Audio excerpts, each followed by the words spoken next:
Hotep. Hotep means peace in the ancient Kemetic language, and Mwalimu means teacher in Kiswahili. It is the equivalent of professor in English. I am Mwalimu, Melody Masheri Van Putten, and this is Mwalimu, Dropping the Knowledge. We are continuing our journey of connections, connecting the dots of our history and culture. This is part 2 of the progressive artistic movements, the poets, musicians, and writers of revolutionary change. This episode focuses on the writers of revolutionary literature, that is, literature that shifted thinking, hearts, and even reality. Again, Dr. Haki Madhubuti has written that culture is a mirror reflecting a people's values and beliefs and standards, as well as their aspirations. Certainly, when I think of the writers of the Harlem Renaissance, they not only wrote to reflect our values, but also to shift our beliefs about ourselves and to assist shifting the perceptions of the wider society. The cultural production of the Harlem Renaissance was deliberate and purposeful. Whether in prose or poetry, sculpture or painting, the goal was to express the essential humanity of Black people by illuminating our virtues, hopes, and dreams, by showcasing our physical and spiritual beauty, or to simply express one's inner longings to love, laugh, grieve, grow, or just be. The scholar activists who birthed the era created a philosophy of thought based on the inherent equality of intellect possessed by people of African descent.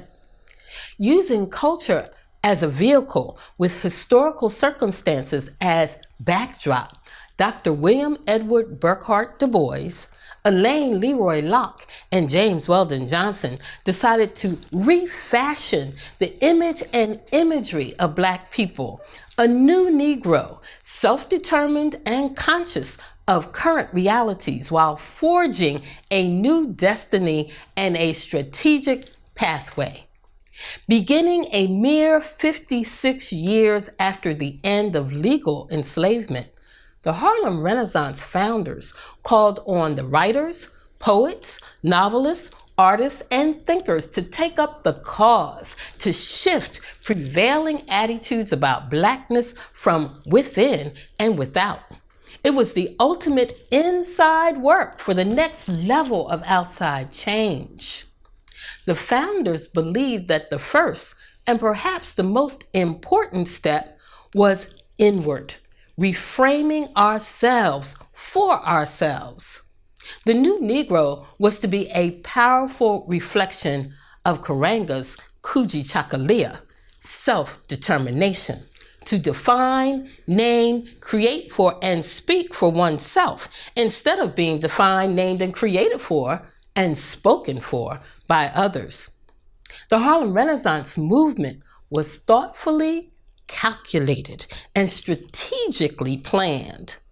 The founders were painfully aware of doors of opportunity remaining steadfastly shut, from the ballot box and membership in unions to equal wages in employment and decent living conditions.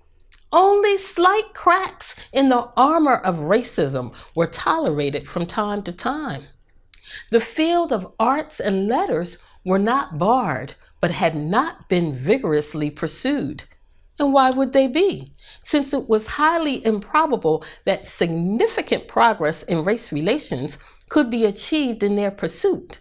But then again, Locke, Du Bois, and Johnson, men of arts and letters themselves, were uniquely qualified to usher in an artistic movement with a well-defined purpose laced with optimism. Enlisting Jessie Redmond Fawcett as the midwife of the movement, the founders began recruiting writers, novelists, poets, visual artists, playwrights, and musicians to begin creating a new vision for what it meant to be Black in America, shaking off the shackles of mental degradation imposed by enslavement and Jim Crow segregation. The list of Harlem Renaissance luminaries is quite lengthy and includes Claude McKay, Countee Cullen, Arna Bontemps, Georgia Douglas Johnson, Nella Larson, Richard Wright, Paul Robeson, Langston Hughes, and the irrepressible Zora Neale Hurston. Ramir Bearden, Aaron Douglas, Augusta Savage, Jacob Lawrence, and Lois Malibu Jones were visual artists of the movement. Legendary jazz musicians included Edward Duke Ellington, Fletcher Henderson, Ethel Waters, and the founder of the first Black-owned record company, Harry Hubert Pace. Founded in 1921, Pace was a student of Du Bois. His Black Swan Records exclusively recorded Black musicians and marketed the music to Black people. The highly intellectual cadre of educated men, deep thinkers, and progressive activists were not limited to Du Bois, Locke, and Johnson. Carter G. Woodson, Charles S. Johnson, Marcus Garvey, J.A. Rogers, Arthur Schomburg, Wallace Thurman, Walter Wright, and A. Philip Randolph, and others founded, wrote, and edited a variety of publications and created organizational outlets for Harlem Renaissance works to be widely disseminated. Although a significant number of firsts were achieved during the flowering era of the Harlem Renaissance, unfortunately, its principal premise and objectives were not met. Perhaps naively, W.E.B. Du Bois, Elaine Leroy Locke, and James Weldon Johnson sincerely believed that if African Americans could prove their worthiness through expressions of excellence in culture, the arts, literature, poetry, music, drama, whites would be forced to accept the truth of the Black man's equality of intellect, creativity, worth, and desire for self-determined personhood and respect. This was not the case. Despite not achieving its primary goal, the influence of the Harlem Renaissance was global.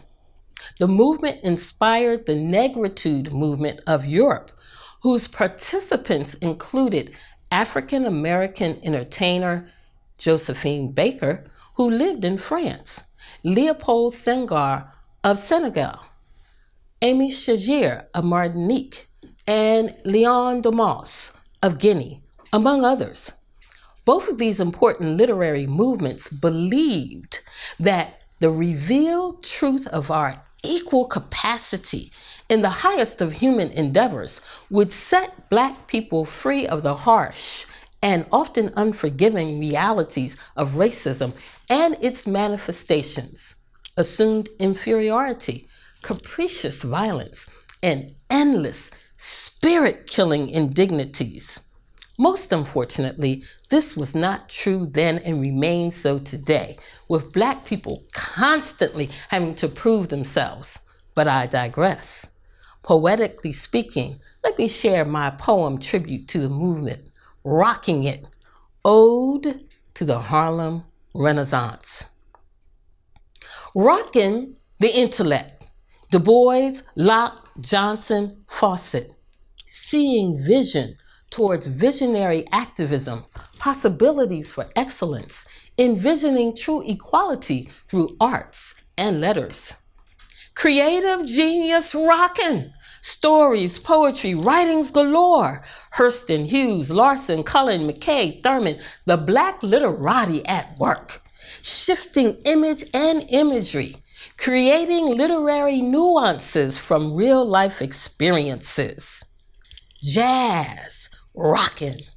Ellington, Pace, Waters, Mills, Henderson, Baker, Hayes, bluesing it, swinging it, rocking it at Cotton Club, Lenox Club, and Harlem Savoy.